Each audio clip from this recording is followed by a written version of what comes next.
الحديث الأول فعن عثمان بن عفان رضي الله تعالى عنه عن النبي صلى الله عليه وسلم قال خيركم من تعلم القرآن وعلمه رواه أحمد وأصحاب الكتب الستة وفي رواية لابن ماجه عن سعد ولفظه خياركم ورواه ابن أبي داود عن ابن مسعود ولفظه خياركم من قرأ القرآن وأقرأه. Okey, hadis yang pertama, fa'an Utsman bin Affan radhiyallahu taala anhu anin Nabi sallallahu alaihi wasallam. Annahu qala khairukum man ta'allama al-Quran wa 'allamahu. Hadis ini diriwayatkan oleh Sayyidina Utsman bin Affan, hadis sahih dalam riwayat Imam Bukhari dan Muslim, riwayat daripada Sayyidina Utsman bin Affan.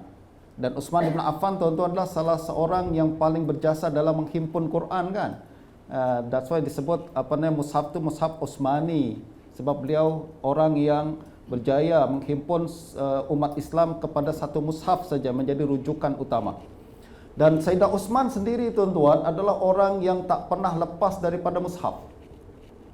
Sayyidina Utsman tuan-tuan mesti kenal lah kan. Takkan kita ahli sunnah wal jamaah ni kenal semua sahabat Nabi, terutamanya yang 4 tu, sebab dalam tarawih pun kita selalu sebutkan kan. Dalam tarawih ada Sayyidina Abu Bakar, kita sebut Sayyidina Utsman, Sayyidina Umar, Sayyidina Utsman dan Sayyidina Ali. Nah, Sayyidina Utsman adalah orang yang tak pernah lepas daripada Quran. Dan dia selalu, walaupun dia hafal Quran, dia antara orang yang menghafal Al-Quran. Ada satu riwayat, pernah satu ketika dia datang ke Kaabah, solat berhadapan dengan rukun, di rukun yang ada Hajar Aswad tu. Dia baca lepas Isya, dia solat lepas Isya depan rukun. Dia solat, lalu dia baca Al-Quran, Al-Fatihah, masuk Al-Baqarah, terus khatam sampai pagi dalam satu rakaat. Hebatnya. Ini antara seorang salafus saleh kita yang khatam Quran dalam satu rakaat. Antaranya Sayyidina Utsman bin Affan. Nanti kita akan tengok, walaupun ada hadis mengatakan khatamlah Quran dalam satu bulan dan sebagainya, tapi ada banyak salafus saleh yang khatam Quran dalam satu malam, satu kali, bahkan dalam satu rakaat, satu khatam.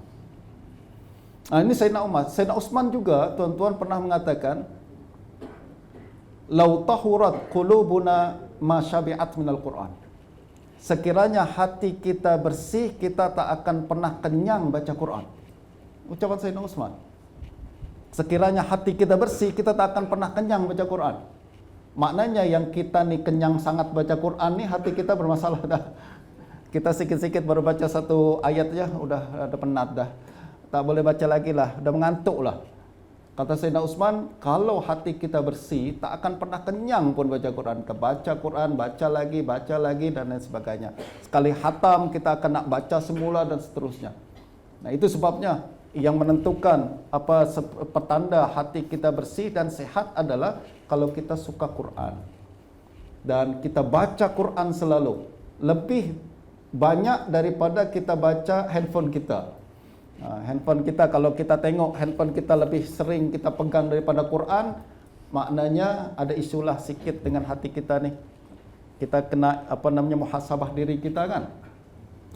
Nah, dalam hadis ni Sayyidina Utsman bin Affan radhiyallahu anhu berkata, khairukum, orang yang terbaik daripada kamu, man ta'allamal Quran wa 'allamahu, yaitu orang yang belajar Al-Quran dan juga mengajarkan Al-Quran.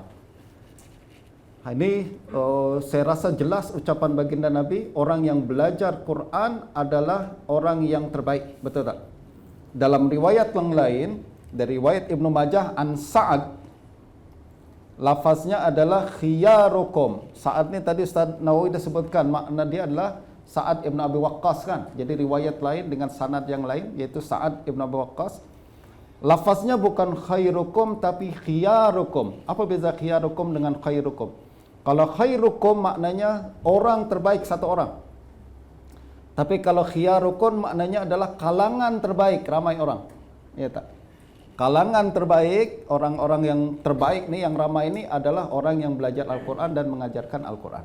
Dia bukan satu orang tapi ramai orang. Jadi ramai yang terbaik nih. Yang terbaik nih tak mesti satu orang, tapi satu kumpulan pun boleh menjadi kumpulan yang terbaik. Nah, hadis ni tuan-tuan, kata Imam Ibnu Hajar dalam kitab Fathul Bari, Al-Quran asyraful ulum, fayakunu man ta'allamahu wa 'allamahu li ghairihi asyrafu atau asyrafa mimman ta'allama ghairal Quran wa in 'allamahu. Dia mengatakan kenapa Nabi katakan Quran, orang belajar Quran adalah yang terbaik, sebab Quran adalah ilmu yang terbaik. Tak ada ucapan yang terbaik daripada ucapan Allah Subhanahu wa taala. Tak ada ucapan lebih baik daripada ucapan Allah, tak ada ilmu yang lebih tinggi daripada ilmu yang disampaikan oleh Allah Subhanahu wa taala. Nah, justru orang yang belajar ilmu yang terbaik, dia akan menjadi kalangan yang terbaik. Nah, karena hadis ni tuan-tuan, perawi hadis ni antaranya adalah Abu Abdurrahman As-Sulami. Dia yang meriwayatkan hadis ni daripada Sayyidina Utsman. Dia katakan, sejak saya dengar hadis ni, saya tak pernah beranjak daripada tempat saya mengajar Quran ni. Berpuluh-puluh tahun dia duduk layan pelajar. Sebab dia katakan, karena saya dengar hadis ni, ini yang buat saya duduk jadi mengajar Quran ni. Mengajar Quran ni tuan-tuan, dari dulu sampai sekarang tak ada banyak hasil kan, tak ada orang kaya mengajar Quran. Ada orang tak bayar pula waktu kita belajar Quran, mengajar Quran. Tapi kenapa dia kekal mengajar Quran? Nabi janji yang terbaik adalah yang macam ni. Orang yang mengajar Quran, orang yang belajar Quran. Pernah satu hari Sayyidina Sufyan As-Sauri ditanya berkenaan dengan mana lebih baik, orang yang berjihad dengan orang yang mengajar Quran dan belajar Quran. Apa dia katakan? Belajar Quran lebih baik. Tentu yang dibincang di sinilah bukan jihad yang wajib tuan-tuan, ini jihad yang sunat. Jihad yang wajib adalah jihad yang kalau musuh dah masuk menyerang kita, kita wajib untuk mempertahankan diri. Ini jihad yang sunat. Mana lebih baik saya keluar berjihad dengan saya keluar belajar Quran atau keluar mengajar Al-Quran?